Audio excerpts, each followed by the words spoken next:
Hello and welcome to Carnivorist Chats. My name is James, your host. I started this podcast to help other folks share their own healing stories and to interview thought leaders and experts in the carnivore, keto, and low oxalate space.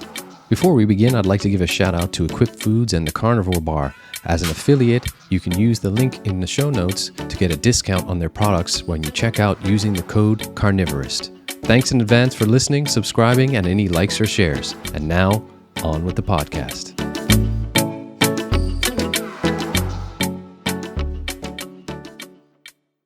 Hello, everyone, and welcome to Carnivorist Chats. It's James, your host. I know I always say this, but today I'm especially excited to have my guest returning to Carnivorist Chats for our second chat. I am welcoming Dr. Bill Schindler back to Carnivorist Chats again. Dr. Bill, welcome back. Thank you so much for having me. It's so great to talk with you. Oh, the pleasure is all mine. And for folks, if you did not see our first episode, that was season 1, episode 13.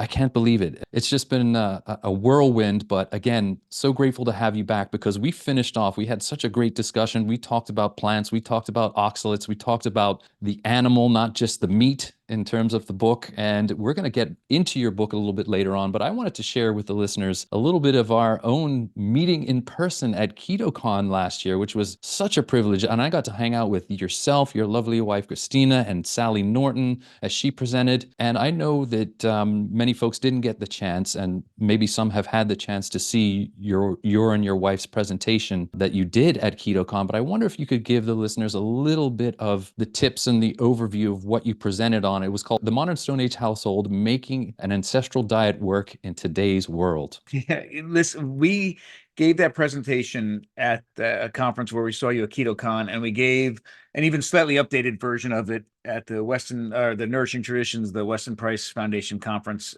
in Missouri just a few months ago. And it was wonderful for us. We do everything together. Christina and I have been a team since we first got together. Everything we do in life is together. And it was really nice to take the stage together and be able to share a whole bunch of what we've learned as parents, as a couple, as a family. And I think one of the most important things that we've had to realize, and this just reflects our relationship. My background is really early prehistoric archaeology. I do a lot of work with stone tools, as you know, and early technologies and ancestral diets. And to me, technology is stone tools, right?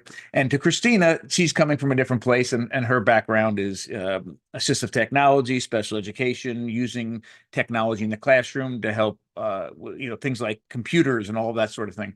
So her view of technology and mine are a little bit different. Plus, our views, our upbringing was different. I was in the woods all the time, and I was hunting and fishing and trapping, and she spent a lot of her time at her grandparents' house in South Philly. So we have these different perspectives on a lot of different things, and what has been really just a wonderful journey for us individually and as a couple and as a family, but also a journey that's helped us, I think, make the work that we're doing more relevant, is that we continuously work to find middle ground. And it isn't always easy, but if it was just me by myself, I'd probably be living, in a shelter on the top of a mountain in the middle of Montana, eating fresh liver from fresh kills, which is great. And that would help nourish me, but it's not helping anybody else. And I think if my approach was so dogmatic with everything, and it has to be this, and it has to be this, and it has to be this, none of it's really in so many ways digestible to a modern, Western family. So we hunt, we fish, we trap, we're outdoors as much as we can, but we live in a development. And the kids are at soccer practice, the kids are at dance practice, the kids are, I love homeschooling. Our kids are not homeschooled, so they're in a school. We have a business. We're trying to navigate all these different parts of modern life, and still try to incorporate this, really important approach to diet. And it's that give and the take with our relationship, and that trying to navigate all the other parts of modern life and make sure our family's nourished, that has resulted in a lot of what our approach is. And I think the very first thing we need to do is realize that I don't care how important it is to you. I don't care what your socioeconomic status is. I don't care what your access to resources are in all sense of that word, and where you live. We are fighting a multi-billion dollar multinational machine that is has more access to our kids than we do in so many different ways. And when you really think about how much time our kids spend at home and have direct access to us, and how much time they're on their phones or on TV or at school or at anywhere else, getting all receiving all these other messages, all these other influences, it is a losing battle. And it's really frustrating that you want to do all these wonderful things for your kids and make sure that they're nourished as well as they can be, and we're literally, as soon as they walk out of our doors, that we're fighting everything, that all the messaging that they're getting. So with that said, a couple of the quick things that we've learned. Number one is that I think we all have to realize that we are living in Stone Age bodies, but in a modern context, right? We are Stone Age people living in the modern world. And to be truly fully nourished, we have to ensure that we're not only meeting our biological needs, right, through macronutrients, micronutrients, whatever's in our diets, but also meeting our cultural needs, our emotional needs. For some of us, it might be our religious needs, for whatever all of these needs are. For humans, as opposed to any other animal, food is wrapped up in literally everything that we are. And to be fully nourished, we have to make sure we're meeting all these other needs. So to take a modern human and take them out of the context of what real life really is today, and expect this dogmatic orthorexic approach to food to work with a 7-year-old kid, it's not going to happen. And it's ultimately, I don't think, as nourishing as it could be if there was a little bit of space for grace and compromise and understanding to make sure that all those markers were hit.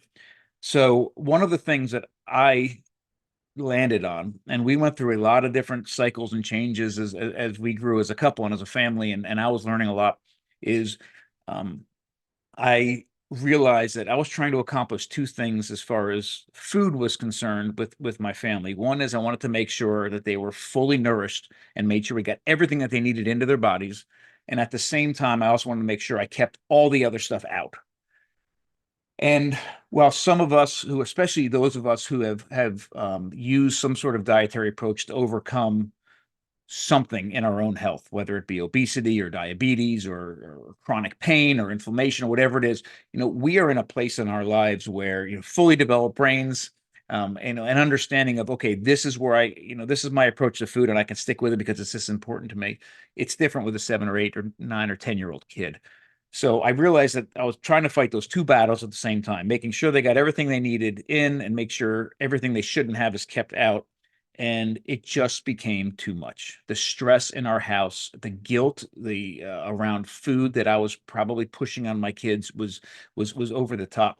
So I realized that I really, even though they're both very important, what I wanted to focus on was making sure that they were, here are growing bodies, growing brains. The nutritional needs of growing children are immense, and I wanted to make sure I met that. And I figured that if I met that, if my focus was on making sure they got what they needed, and I relaxed a little bit with making sure they didn't feel guilty because they had Cheez-Its at their friend's house or whatever, that I was going to accomplish a lot more in a much better headspace. And it worked. I feel it worked. The kids, my kids went to friends' houses, they went to movies, they had access to a lot of different foods, and I'm sure I know about some of it, and I'm sure I don't know about the others. But the fact that I knew that they left my house nourished every day, and that they returned home and received a nourishing meal in the right context, was a good, and that they weren't feeling guilty about all these other decisions, was really, really good. So one of my suggestions is, pick your battles and make sure the battles that you're picking are the most important ones to tackle right away. But a couple other things we learned. One is to involve the kids as much as possible. And even when they're not involved, provide that visceral connection to their food in all ways possible. So for example, we have the kids cooking in the kitchen all the time, all the time. But because they're kids and they're doing other things, they're involved, whether they're playing with their friends or in the backyard on the trampoline, or maybe even watching TV. The amount of time that I was spending in the kitchen was not necessarily the same exact amount of time that they were wanting to spend at the kitchen. But I was bringing in whole chickens and half pigs, and bringing things in that even if they were watching television, they turned around and they saw the image of something that resembled something that was once alive. They saw skin, they saw They heard knives scraping against bones. For them to be able to connect this meat that I'm eating on the plate was actually walking around at some point, and they actually knew the farmer as well where it came from, was a very powerful thing, I think, for me. And providing that, some of that connection came because their hands were literally in what they were doing, but some of it came because they were just exposed to it. And I think that was very important as well. The other thing that we've been very fortunate to be able to do is to travel, because it was so important to us. We were able to expose kids through traveling in really important ways. And they weren't just exposed to the food itself; they were exposed to cultures and people and meals that were embedded in deep history or deep tradition.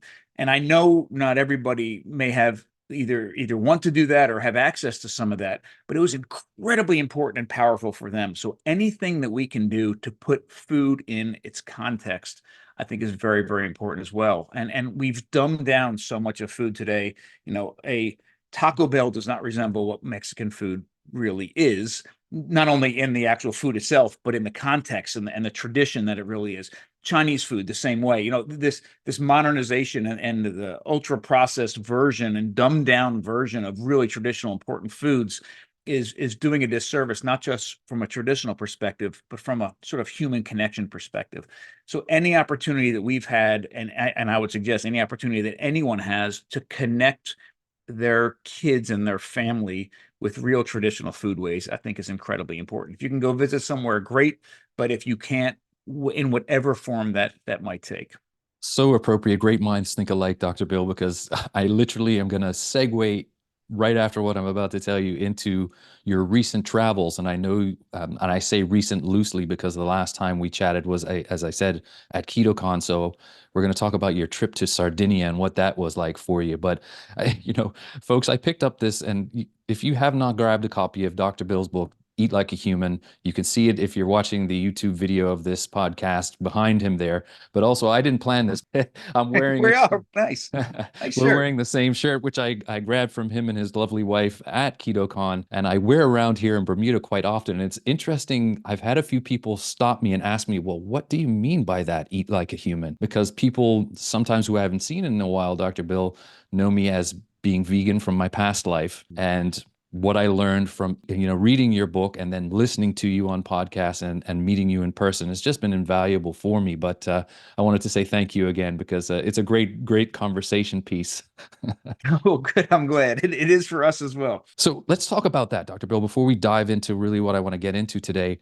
What I love to live vicariously through you. And you just talked about the incredible, rich experiences that your kids have had, with you and Christina being their parents, the ability to travel. I know that you've taken them to Africa. I know that they've been to, the East, and we're going to get into the bugs later on. But what was that trip to Sardinia like? And I know for you, it was a pursuit of something that I was always interested in because I had trouble with particularly gluten in my past. I don't eat much bread anymore, but you were looking for the einkorn by going there. But what you later realized is you had dropped yourself right into one of the so-called blue zones. And we don't have to touch too heavy on that, but it was interesting, wasn't Oh, it? we can hit it quick for sure. And it's actually, I'm looking around. I got to grab something for it. It wasn't einkorn, it was eggcorn, believe it Oh, or okay. not. Hold on Difference. one second. I'm going to grab it Absolutely.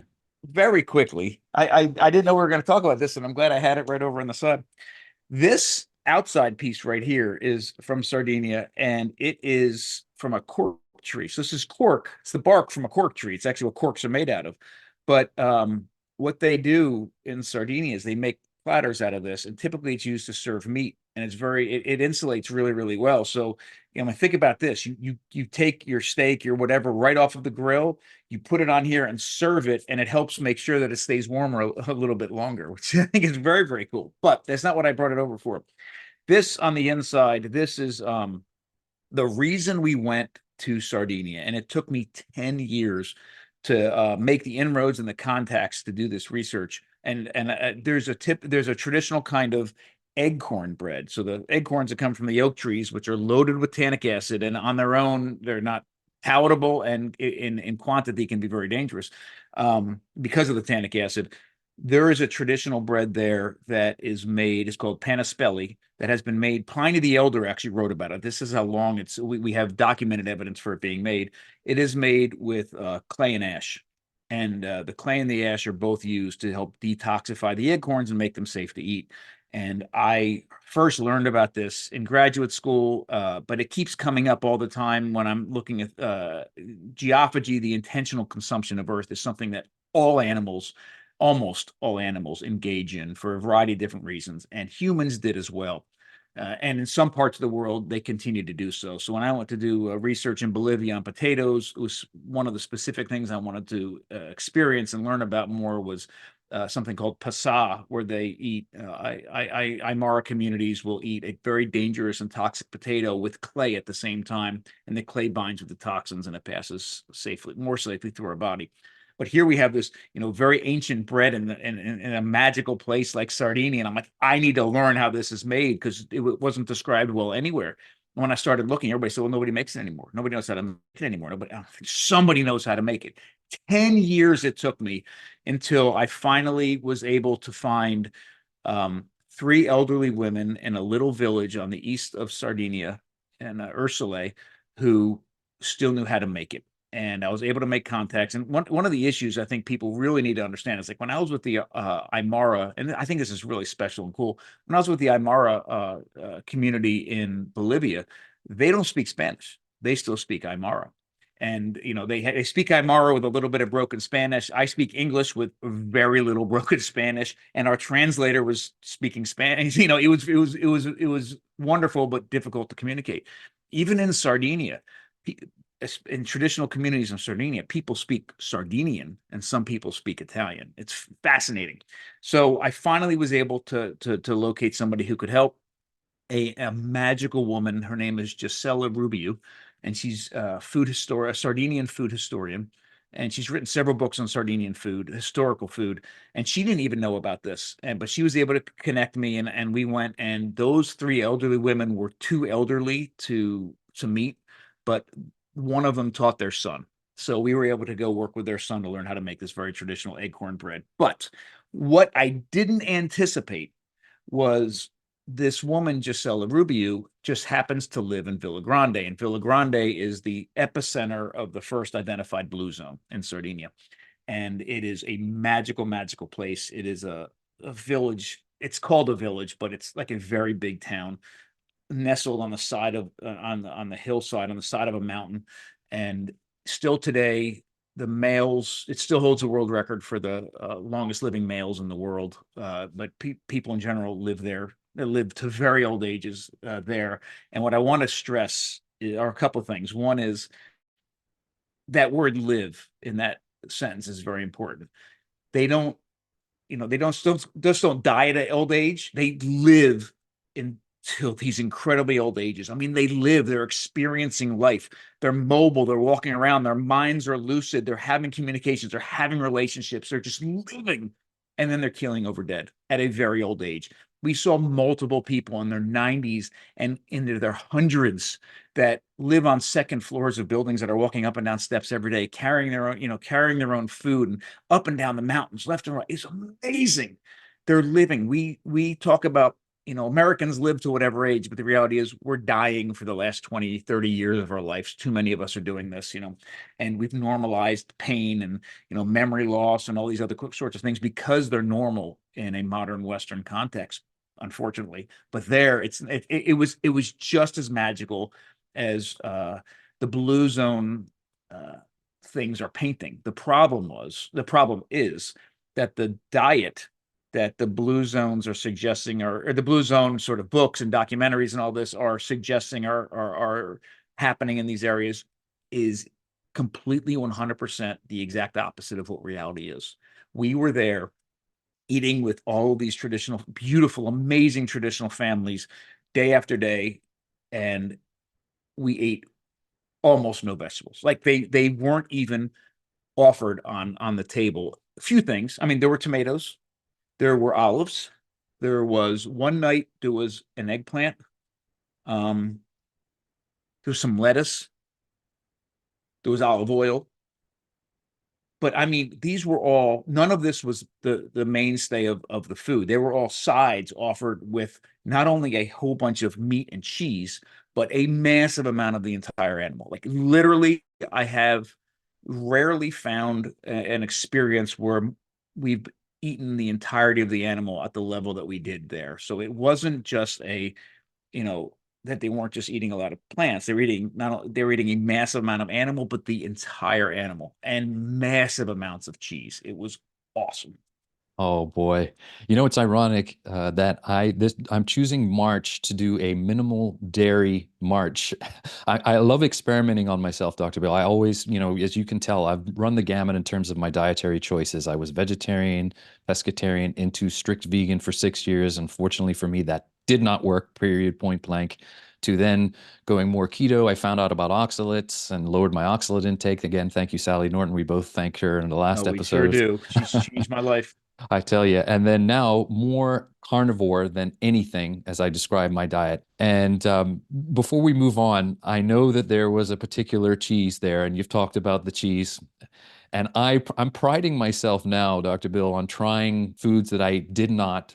I did eat some meat in my past. It was when I was much younger. And if I visit a place, and I just got back from Florida, so I tried some gator tail for the first time, and I Mm, absolutely loved it. I good, really good. love the gator tail. But this cheese that you had there, when I heard you first describe it, I was like, oh man, I don't know if I could do it. I think I'd do it. I would do it just to try it, but I wonder if you could tell the listeners what it was and why they make it. Well, there's actually two crazy cheeses from Sardinia, and one of them was partially the reason we went and part of the story. But so there's, hold on, let me grab. I swear this wasn't planned, but I have props. This is the stomach of an unweaned goat, and it's from Sardinia. But I got this a long time ago. Somebody gave it to me. The most rudimentary form of cheese making that I know of is creating something called caio de cabretto. And it's this. So what you do is you take a baby goat, and it has to be an unweaned goat because unweaned means that they're still producing all the enzymes to properly, efficiently digest the milk, which is the same sort of enzymes that we do when we're nursing from our mothers. So you have the baby goat, unweaned goat nurse. No, that's not a baby, but it's still unweaned. Nurse from its mother, fill its stomach with milk, and then you harvest the goat, take the stomach out, and hang it up for 10 days. 10 days later. So remember, that milk is already in the process of fermenting because it's completely raw. It's at body temperature, which is the temperature that the lactobacillus bacteria work the best. So this milk is fermenting. It goes into the stomach. And while it's still fermenting, which is an important part of traditional cheese making, you also get a curd to set because the chymosin, the protease enzyme that occurs inside the stomach, sets the curd. And you just hang it up. It automatically makes its own cheese. At the end of 10 days, you cut it open and it's kind of a spreadable cheese. It's one of the strongest things I've ever tasted. Christina was a great sport. So we were making that cheese with them, and then we ate the entire rest of that goat in a very, very beautiful way. And then we were eating the cheese from one that had been done 10 days earlier. Magic. I mean, magic. And for anybody who's ever questioned, like, how did anybody figure out how to make cheese? Like, there's all these stories. You have that direct visceral connection to a natural biological process that's happening in your animals. You repeatedly see this. You're butchering these animals. All of a sudden, there's this thing in their stomachs that doesn't resemble the milk that went into their mouths. It's got different flavor, different texture, different nutrient profile, and all of a sudden, and different aroma. I promise you that. All of a sudden, it becomes part of the diet, and you're like, oh, that's what's happening in there. Let me see if I can replicate this outside of the body, and then you start making cheese. So that was the one, but the one I think you're referring to is the Casumarzu. There's a pecorino cheese that Sardinia is known for. It is, unfortunately, I believe it was like 1986, the Guinness Book of World Records called it the most dangerous cheese in the world, which is ridiculous. It's not. The most dangerous cheese in the world, I think, is Velveeta, but the most dangerous cheese in the world.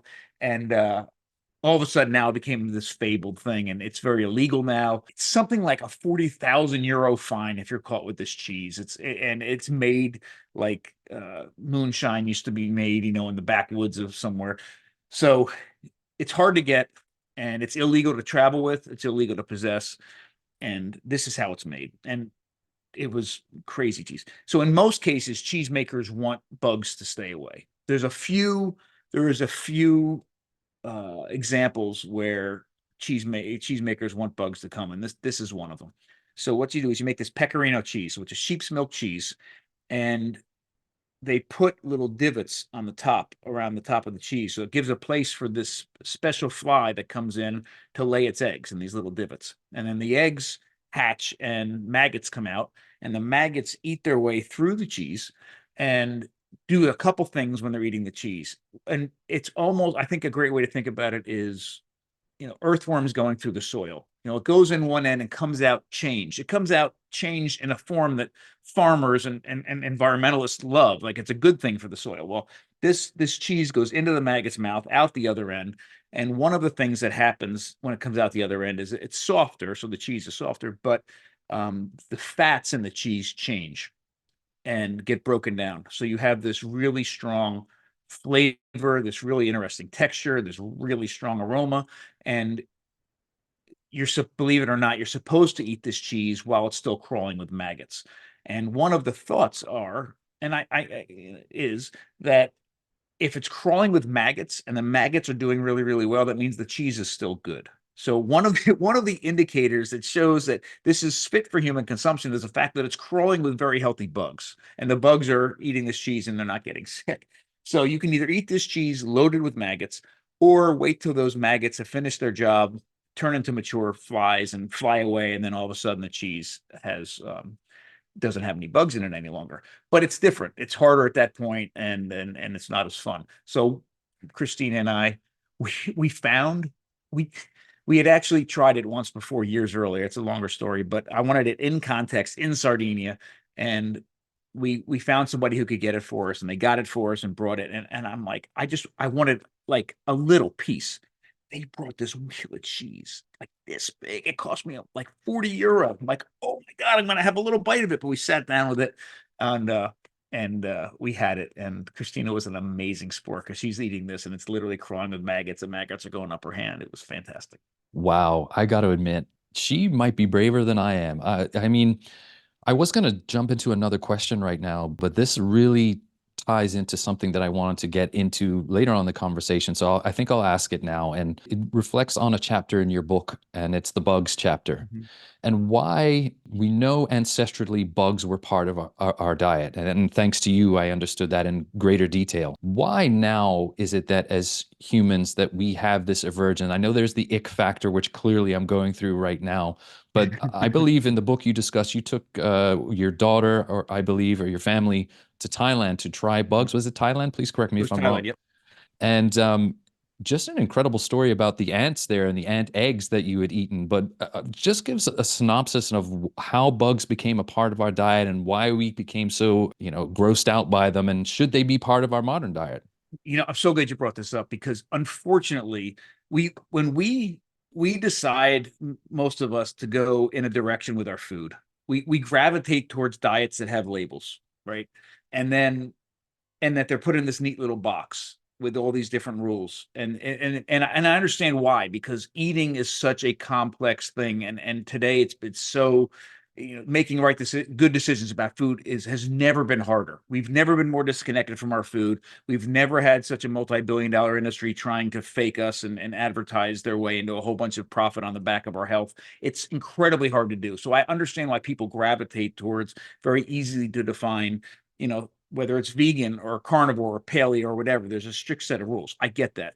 But the problem is, when we start gravitating towards something, there's a whole lot of other baggage that comes with it that doesn't necessarily always need to come with it. And things get polarized very easy, and it becomes this black and white distinction, and all in or all out sort of thing. And that's the way unfortunately, the bug conversation has gone, especially.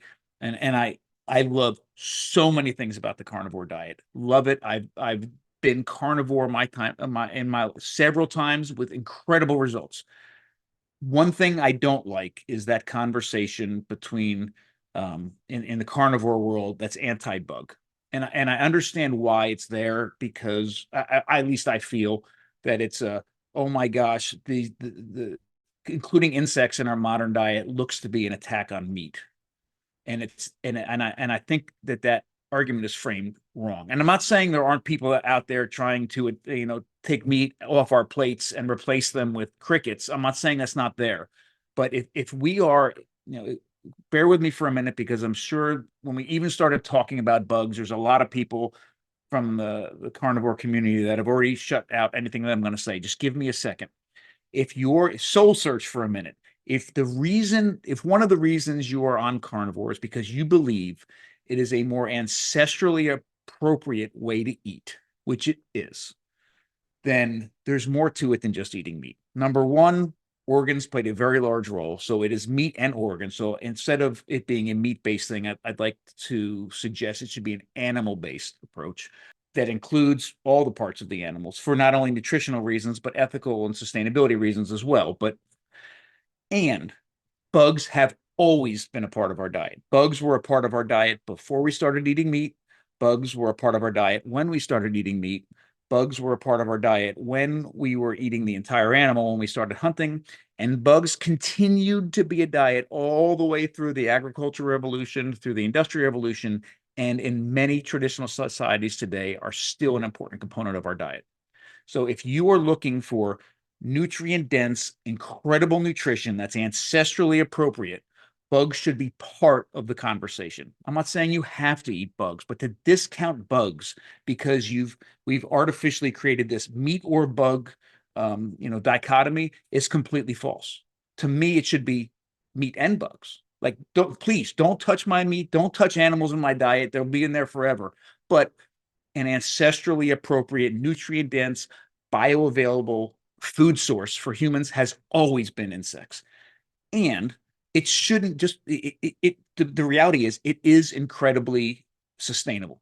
Including bugs in our diet is incredibly sustainable. And I feel that the fact that bugs are so incredibly sustainable is where it loses a lot of value with people from a more animal-based community. Like, oh, well, they are very sustainable, so let's just discount them. As no, it is an incredible food resource. And for those of you who are like, okay, I get all that, but the ick factor, just remember one of the issues that we have here, because we do serve a few things that have insects in them, not a much, but a few.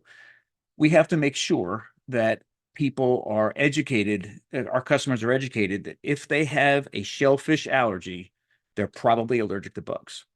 And that alone is a powerful thing to think about, because none of us, eating bugs is so contextual. So, the context of doing it is so very a part of it, that just think about lobsters and crabs and shrimp. Those are insects that actually live in the water. For some reason, they've continued in our diet and are on the menus of some of the top restaurants in the world. And we pay a lot of money to include them in our diets, but they are insects and they have the same chitin, the same issue as most land-based insects do, that if you have a shellfish allergy, you probably are allergic to insects. They are literally the same thing. One lives in the water, one lives on land. The ones that live in the water, we put a lot of money into to put on our plates. The ones that live on the land, we're doing everything we can to make sure they're not in our diets. So that said, if I just threw a bunch of insects on a normal modern American table, people would run in the opposite direction. So that context is so very important. And the heart of that chapter on bugs in the book, I think the last part was the reason I wanted to include it was that takeaway. I brought my family to Thailand and we wanted to experience insect consumption in several different ways. One was I wanted to go to a market in the middle of Bangkok and see how people in a city were actually still buying and consuming bugs, and it was wonderful. We also went to, and it was something. We also went to a really incredible high-end restaurant where the entire focus of the menu was insects. It was called Insects in the Backyard, and not only did they have insects in every thing on the menu, but they weren't trying to hide them. It wasn't like ground up cricket powder they hid in something and then said, they were celebrating the flavor, the texture, the aroma, the visual appearance of insects. They were the centerpiece of all of these dishes. And the head chef there was brilliant. But we had made a deal with our youngest daughter, Alyssa, that if we took her to this crazy place called the Unicorn Cafe, that she would eat all the insects the entire trip. And I made a very bad, for all the advice I gave earlier, parenting advice, we did a very stupid thing. just because of the schedule and where we were, it made sense to go to that cafe first. So we gave her reward first, and then went and tried insects for the next, the rest of the time we were in Thailand. And she wouldn't eat any. She's like, nope, I'm not doing it. We went to the high-end restaurant. We were in the market. We actually met a guy who was an expat from Italy who had started a pasta business where he's putting insects in the pasta, ground up things, and she wouldn't even eat the pasta. The very last part of the trip, we were in a remote village, and we had set up ahead of time, and it was, you mentioned the weaver ant eggs. It was a weaver ant egg farm, and they ate a lot of other insects besides just the ant eggs, but that was the basis of it. And the entire village came out, and we were there. We did a tour of the place. We harvested a bunch of these weaver ant eggs, and then we spent the entire day cooking with the village. And most of the cooking was done by the women and children. So Alyssa was literally there cooking with this, and all the women in this village. And at the time, was she now? She's 16. She was like 10, something like that. And she's sitting there, spent all day. There was nothing hidden from her. Like, she was grabbing the bugs and washing them, and doing this. And she was there the whole time. She ate everything in front of her, like everything. And she would have done it, I'm convinced, even if we hadn't gone to the Unicorn Cafe, because the context was there. The culture, it was culturally important. She was a part of the process. Everything about that meal was incredibly inclusive and so incredibly important. And creating that context was such an important part of her making the decision that she was, at that point I had written her eating bugs off. Like, I wasn't even going to force her, and she did it on her own. And I think that creating that right context, whether it's a discussion or whatever it is, that allows us to include these things into our diets, is so very important. I'm so happy we got a chance to talk about this because if you remember our first episode we did together, I was so disappointed I didn't get a chance to ask you about the bugs because That's right. That's you're right. you're Yes. so you're so right in that it is a point of contention in the carnivore community. And this also allows me, Dr. Bill, to really ask a big question and one of my main questions I wanted to get to today. And I'm going to play a little bit of devil's advocate here, but I'll frame it around my beliefs. And I I chose the name Carnivorist with a T. And the reason that I did that is I actually took it from a movie with Christian Bale called The Machinist. I don't know if you've ever seen it. No, I haven't seen So this. basically, what I'm led to understand, you add that suffix "ist" to anything, like a dentist is someone who is studying in dentistry, a psychiatrist studies in the mind. So I was like, I'm going to study the carnivore diet. I am the carnivorist. So that's how I Mm. came up with the moniker for this podcast and my social media handles.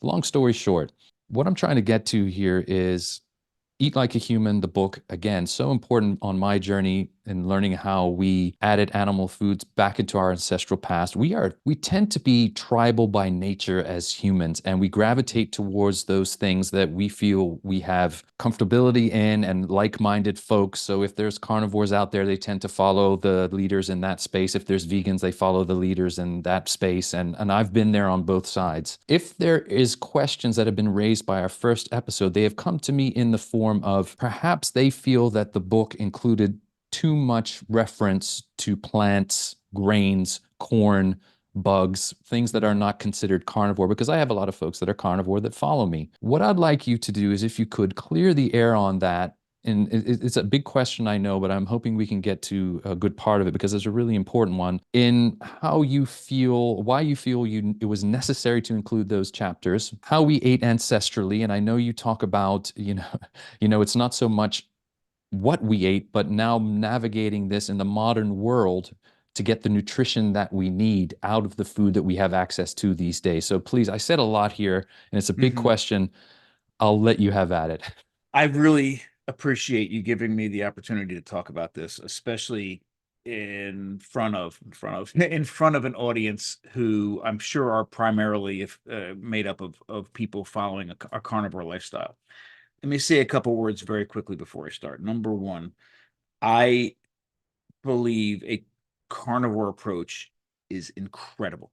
If your goal is to eat some of the most nutrient dense bioavailable food on the planet, and at the same time by default take out almost all the toxins in our diet, which are almost all coming from plants, then it's amazing. It's by default low carb. It's fantastic. That aside, what I mentioned earlier at the beginning of our discussion, where we have me that goes down these rabbit holes very deep, and I would imagine a lot of your audience, if they're hardcore carnivore, they have a very similar approach to life where they go down a rabbit hole very, very, very deep and very strong. And it sounds like, if you were full vegan for a while and full carnivore now, it sounds like you're cut from the same cloth as well. Which I think from an individual perspective, that is really, really powerful. And if you're on the right track, then it can be incredibly rewarding on a personal level.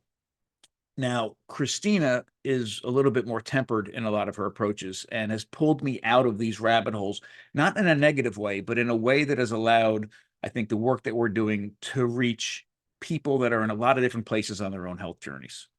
And for what we find, between that and we've had a lot of access to most of the people that come through our door here at the restaurant or come to learn at the Eastern Shore Food Lab are on a health journey, are very serious about whatever place they are.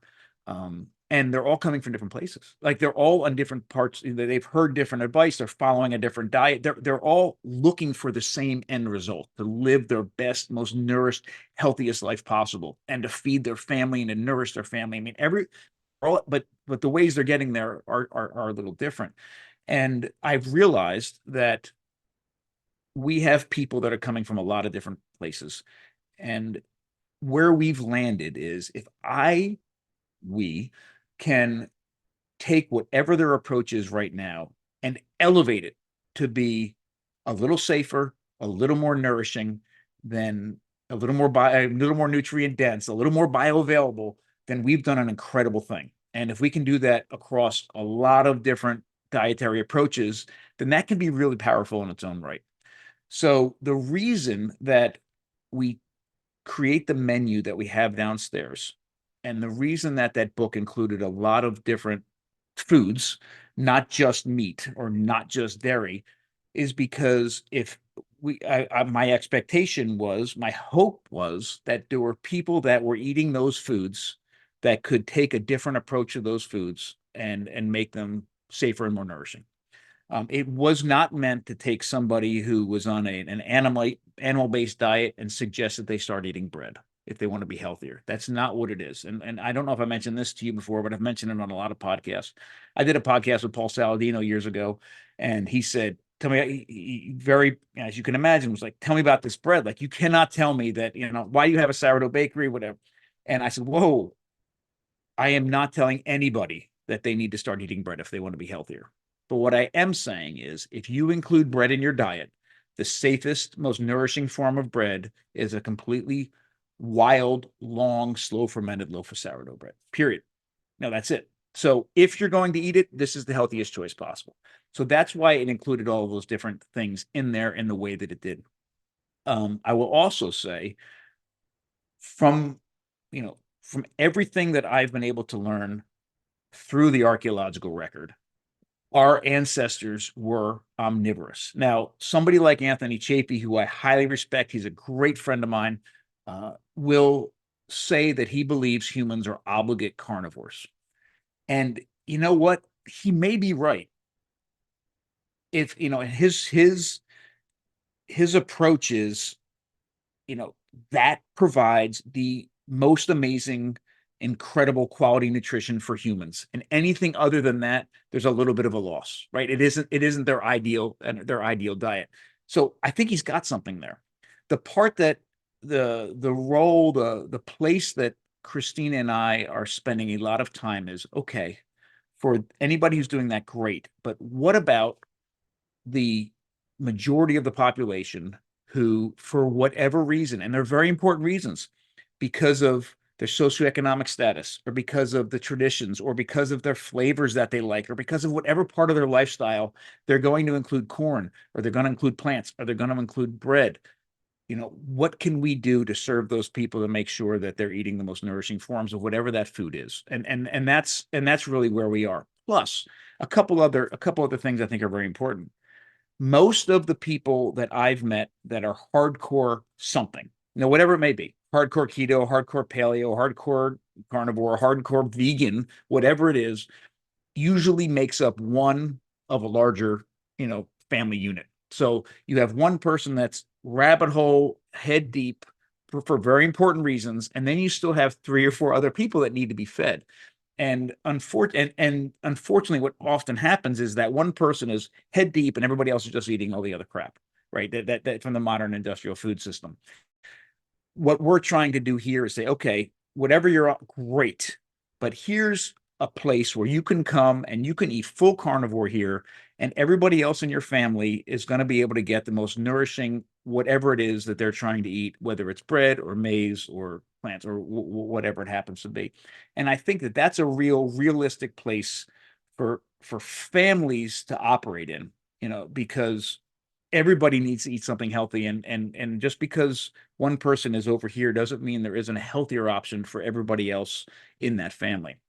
The other thing that I found with myself as well, and I could be wrong here, a carnivore approach is a great way to solve a whole bunch of health issues.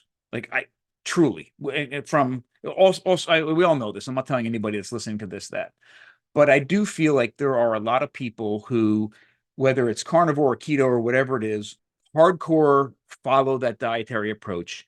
They solve or mitigate the issues that they're looking to solve. And then they're in a place where, you know what, maybe I want a slice of bread once a week, or maybe I want X, Y, and Z once a week. And they're looking for potentially, now, do I fully believe you could be on a carnivore diet your entire life and be incredibly nourished? Absolutely.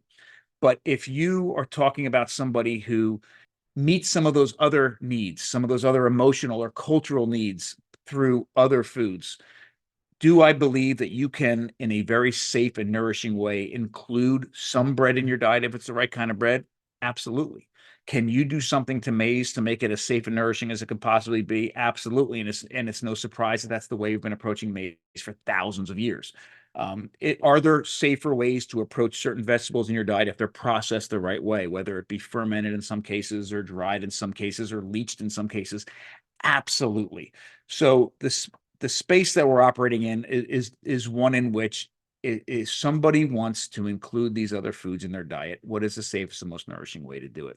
It was not meant to say, hey, you have to eat all these foods if you want to be the healthiest human possible. It was, hey, if you're going to eat them, this is the best way to do it. And it shouldn't be a surprise that it is the most traditional way to do it at the same time.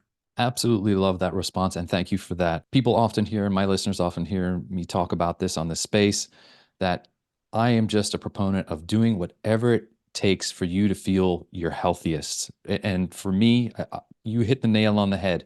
And you said it quite often in podcasts that you've been on, and Brian Sanders was the one who coined it, that the diet that heals you may not be the one that you stay on for the rest of your life. And it's so very true. Now, do I believe now that for the rest of my life moving forward that animal foods will form a major part of my diet? Absolutely, because I know what I felt like with not having any for some time, and it Right. was not good. However, as you so eloquently put, there may be a stage at life where you want to add some things back in, and that's where Eat Like a Human comes in so perfectly and fits in, because it ties in not only to what we did in our ancestral past, but to how we navigate that in a modern world, which, by the way, is the title for today's episode. I chose Modern Stone Age Living for the title of today's episode with you. Awesome. I love every bit of that. I'm conscious of our time, Dr. Bill, but I want to get into a couple of quick things before we ask about the modern Stone Age kitchen. And the last is just that is some modern Stone Age living tips. And I'll tee you up Mhm. with the three that I've heard you talk about because I think they're really important. Okay. Number one is removing links from the food chain.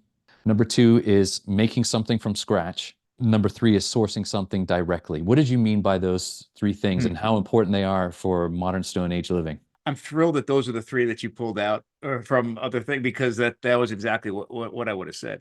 So when and you've seen me do this, one of the things that I lay out in a lot of my presentations is a timeline of our ancestral dietary past, and most of that is focused on the types of resources our ancestors had access to and how they were processing these foods. So and through that we go from gatherers to scavenger gatherers to hunter gatherers to food producers to food consumers and the like. So with that, one of the things I talk about is the change in diet from nutrient density to safety to diversity, all those sorts of things. But one of the underlying and potentially most important changes that happens throughout all of that time is our connection to our food. And what we see all the way up to the agricultural revolution is direct connection to our food. And just as a quick aside, one of the most beautiful things I saw in Sardinia was we ate multiple meals in multiple homes. And in every case, everything put on that table was grown by somebody that sat there, cooked by somebody that sat there, butchered by somebody that sat there. I mean, it was truly there was one meal we had. It was the most complex, multi coursed meal that we had. All kinds of food. The only thing that was at that table that we consumed that somebody at that table didn't grow, harvest, and cook themselves was the wine. And the woman that brought the wine, it was her uncle's wine, her uncle's grapes, and he made the wine. So there were one of the crazy thing, and this is all related, I promise. I'm not going off on a tangent, I promise. You would expect from a modern perspective on our view on health and understanding food and diet, what to eat, that if you went into the healthiest population in the world, you would expect to see gyms on every corner and nutritionists and dietitians on across the street on every corner, right? And you would also expect that there'd be a whole bunch of, if it was the oldest population in the world, they'd have a bunch of like nursing homes everywhere as well. None of those things were there. There were no nutritionists there because everybody eating there, none of them had questions. Like, they didn't have any questions about their food. They knew where it came from. They knew how real food made them feel. They didn't need anybody to tell them when to start eating and when to stop eating, because they ate until they were full and then they stopped eating. I mean, it was exactly the way it should be. We've made this so complex, and we've made this so complex because when we started the agricultural revolution, we started taking huge segments of the society and separating them from their food. They were no longer responsible for getting their food any longer. And then the industrial revolution, we go from food producers to food consumers. Almost everybody becomes food consumers, and a very small segment of the population is not only responsible for, but has control over the entire food system. And part of that control is knowledge, right? Part of that control is, if so much of the population doesn't know anything about their food, what real food feels like, where real food comes from, how it's raised, how it's processed, how it's shipped, and all of that, the amount of control that can be put over them is insane. And that's where we are right now. We have most of us are not a part of any of our food chain. And we are now not only at the will of the entire food system for what we have access to, but they also control the information. They tell us, well, you should have this many calories, you should have this much protein, this much whatever. And here we are listening to it because we don't have, that our food chain is way too long. So one of the things I think is the most powerful step we can take is removing links from our food chain, making our food chain shorter. And it doesn't have to be all of a sudden you go from I shop at Costco and BJ's to I'm a hunter gatherer. That's not what I'm suggesting. What I'm suggesting is take one link away, and then when that link when that place becomes comfortable, take another link away. So things like, if all you do right now is go to the grocery store and buy chicken breast, go to the grocery store and buy a whole chicken. That's an important step. Take that whole chicken home. Butcher that chicken. Let the kids hear you, that knife scraping against that bone, and see something that comes in the house that looks like it was something that once walked around. Or if all of your meat comes from the grocery store, go to the farmer's market, shake the farmer's hand, get the meat directly from them, let the kids meet the farmer, the whole thing. Those are the kind of steps that I'm talking about.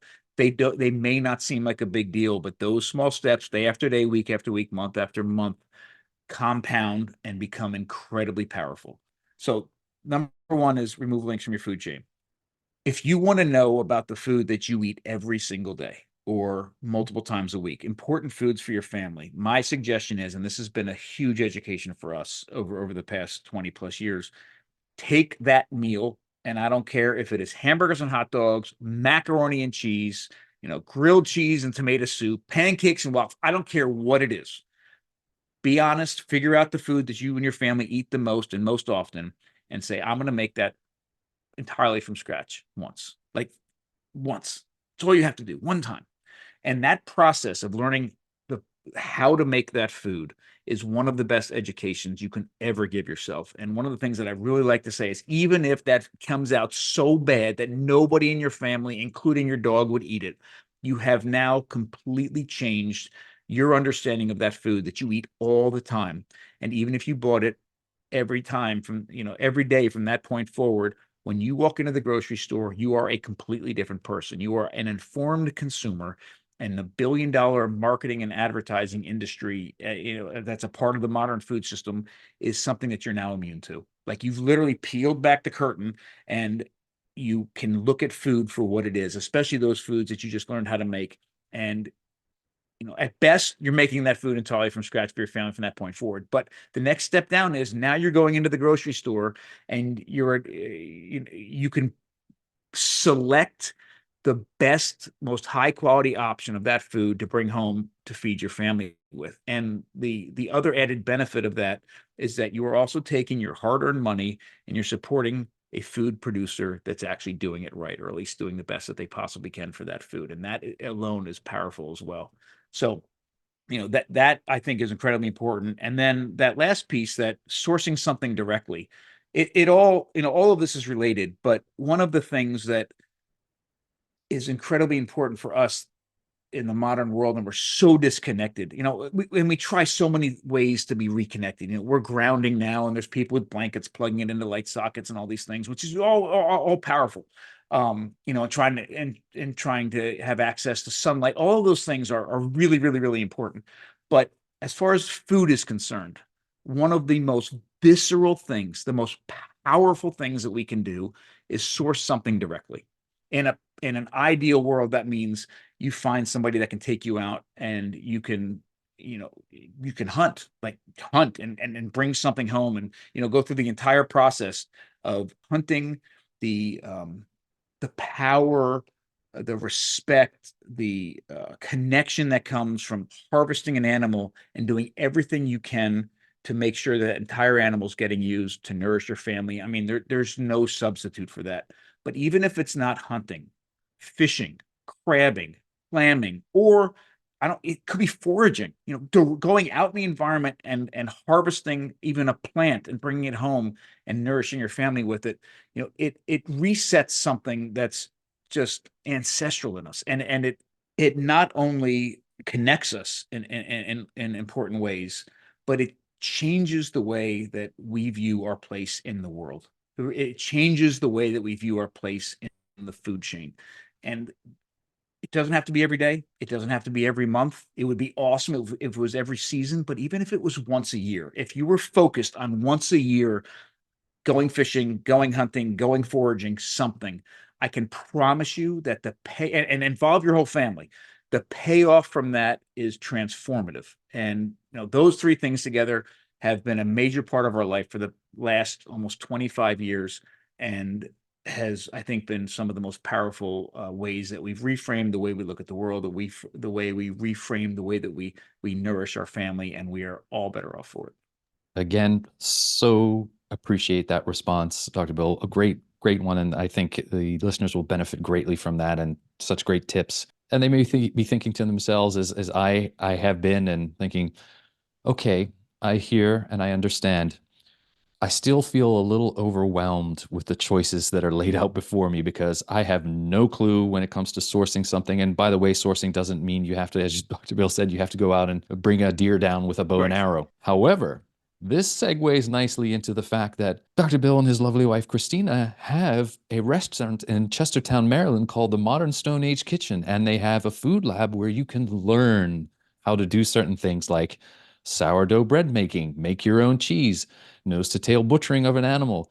Dr. Bill, I am coming to visit you this year. I talked about it offline with you. I'm coming to Chestertown to come to the Modern Stone Age Kitchen. We talked a little bit about it last time, but I know there's some new things going on with you guys there. Tell us about it and what goes on. Well, I can't wait for you to come. Please, I cannot wait for you to come. Yeah, we're really proud of what we're building here. And just like that book was the sort of culmination of 20 years of trying to navigate and figure out how I should nourish my family, we took the next step from that and said, okay, how do we take that same information and actually nourish the community? So we took that book and it was the template for everything that we produce here at the Modern Stone Age Kitchen. So a few quick little pieces about what you can expect here. First off, we're located on the eastern shore of Maryland in a cute little historic town known as Chestertown. And even though we're in a fairly rural area, we're only about an hour, a little more than an hour from Washington, D.C., about an hour and a half from Philadelphia, and just a few, 2.5 hours or so from New York City. So we're not very difficult to get to. Beautiful, quaint town.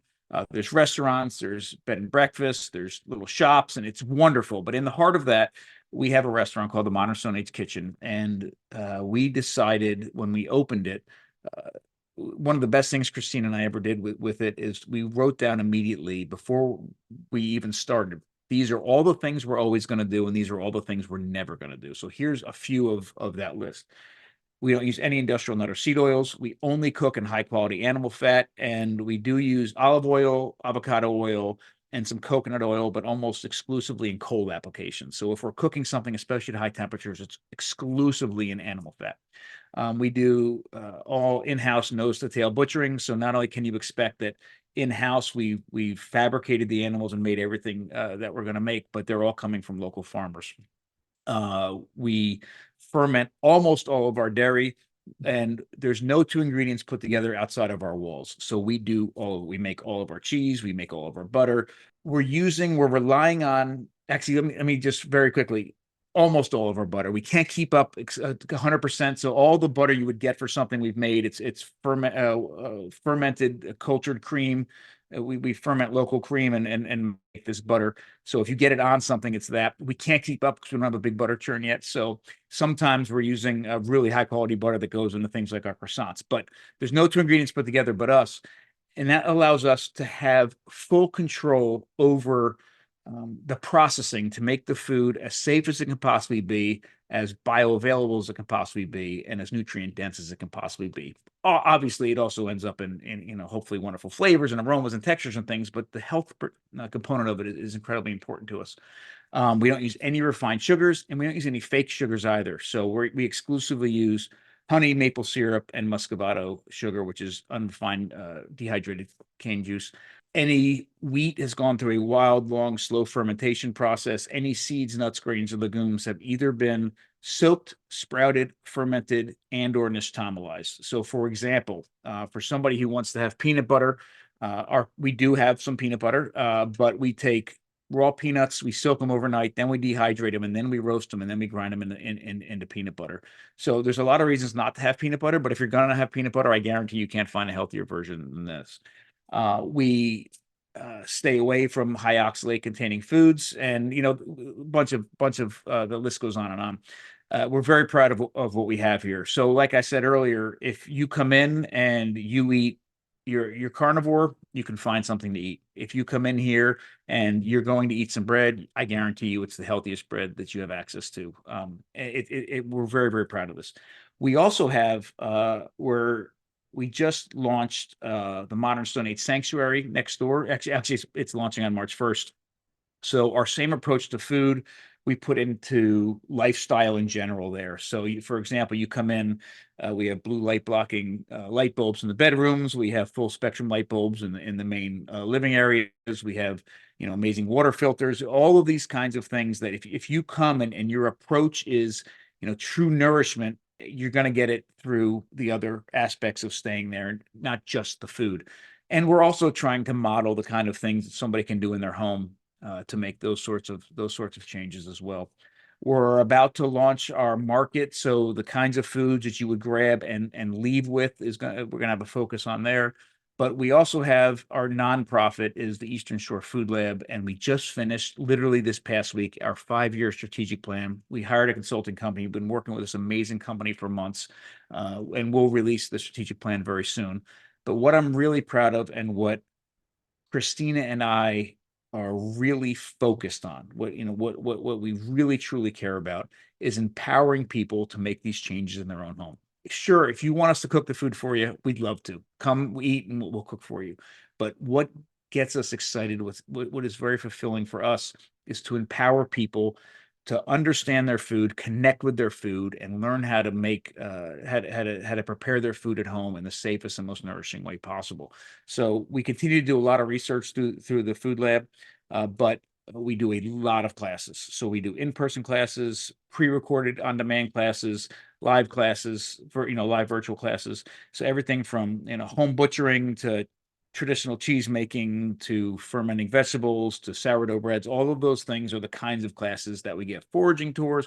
We the past couple of years we started adding a class we call it Make the Most of Your Hunt. So for anybody who's hunting, they come and they learn how to field dress an animal in the field with the intent of keeping everything that's edible and nourishing from it, and then learn how to transform all those pieces parts into a wonderful food. We started this conversation with the power of the travels that we've had with meeting and working with indigenous and traditional groups all over the world. And we realized that we'd love to offer similar opportunities for other people. So we've just started launching last year a series of culture, history, prehistory, food tours in different parts of the world. So we did Ireland last year. We're doing Ireland again. It actually sold out. In July. It sold out last night. We're going to do Kenya in February. We're looking to add either Oaxaca or Sardinia very, very soon. And, just to be able to bring a small group and experience everything from archaeology to anthropology to incredible food in all these places is what we're really, really shooting for. So we have a lot of things on the table, and we just want to share as much as we can with everybody that wants to learn. This is me in my head calculating how much time I'll have off and I mean, my finances so I can come on these trips with you. It sounds incredible. Dr. Bill Schindler, thank you so much for joining me today. It's always such an honor to chat with you, and I really appreciate you taking the time out. When we connect, I always learn so much, and I'm so appreciative of everything that you share. So I want to say thank you. All my very best to you and your wife, Christina, and your family, and I will be seeing you this year, sir. First off, thank you for everything that you do. Anything I can do to help support you, please know that I'm here. Thank you for this conversation, and I can't wait to have you here at the Modern Stone Age Kitchen and to share a meal together. Looking forward to it. Have a wonderful rest of your day. You too. Thank you so much.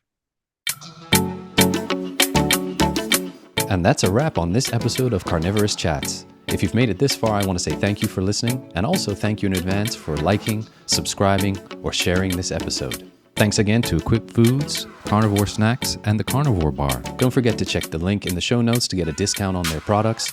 Until the next time, be well.